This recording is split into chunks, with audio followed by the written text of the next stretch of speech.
Wilson. Thank you, Mr. Speaker. Now then, Sam Wilson is a farmer in Ashfield. He's not a rich man.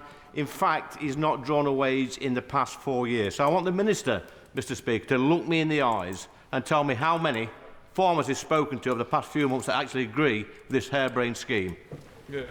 Minister. Well, the last farmer I spoke to over the weekend congratulated me on what we were doing. Dave Roberts. Richard Tice. Thank you, Mr. Speaker.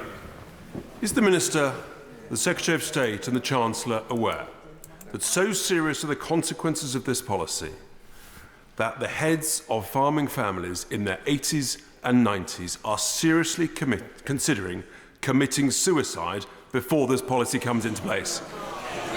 Shame on you! I don't need any after comments, Minister.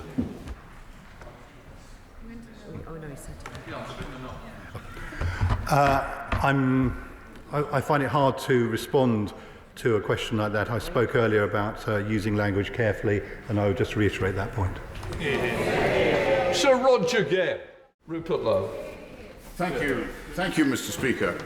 First of all, I should declare an interest as an active farmer of 865 acres.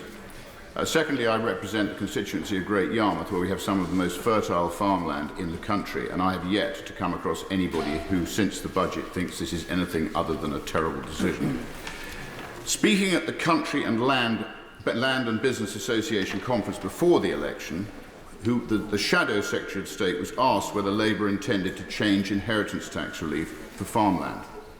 The response: "We have no intention of changing agricultural property relief," quote unquote.